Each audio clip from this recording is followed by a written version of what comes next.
Depuis 22 ans, le forgeron Guy Pendance, aussi membre des meilleurs ouvriers de France, se bat pour l'ouverture d'un musée-école initialement prévu à Orthès. C'est à Pouillon que le projet s'est finalement implanté avec l'aval de la municipalité précédente. Profitant du concours du meilleur ouvrier de France vendredi dernier, Guy Pendance avait invité des élus pour lancer officiellement le projet au public. Explication.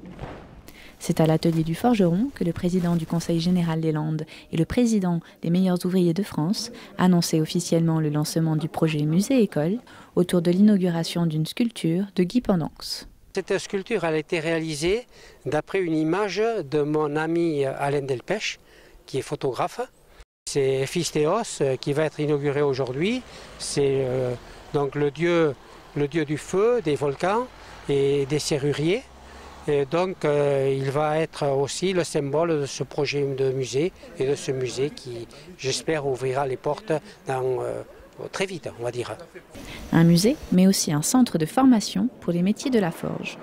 Ce musée-école va joindre la formation au niveau de la forge, c'est-à-dire la forge rurale, la forge, on va dire, un petit peu plus large, la forge industrielle, la forge, on va dire également la ferronnerie d'art. Et à côté de ce centre de formation, nous allons trouver à côté également la partie muséographique, c'est-à-dire un lieu où l'on retrouvera l'outillage, on retrouvera des réalisations de meilleurs ouvriers de France se rattachant au métal. Actuellement, 3000 outils sont déjà rassemblés pour être exposés dans ce futur musée.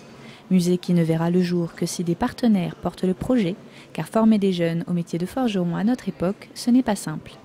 Le métier de la forge, c'est comme un peu tous les métiers, il faut penser à les préserver, ça c'est une chose.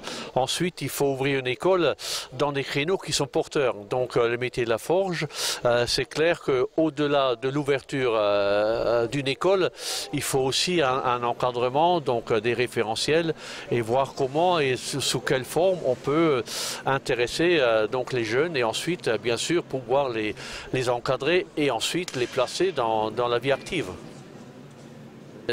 Il est sûr qu'au niveau des meilleurs ouvriers de France, on ne peut pas y aller tout seul, ça me paraît pas possible parce que il y a le côté formation et le côté formation et un côté pédagogique qu'il faut, ça s'improvise pas. Donc il faut que les meilleurs ouvriers de France ou les formateurs en général nous apportent ce côté pédagogique et si on arrive à concilier, à mettre en forme tout cet ensemble-là, il est sûr qu'on peut intéresser les personnes étrangères au musée, mais qui doit forcément accompagner ce projet, sinon il ne pourra pas voir le jour ni la forme. Donc il nous faut avoir un cahier de charge, un dossier qui est ficelé et qui permet d'accompagner avec beaucoup de détermination ce projet.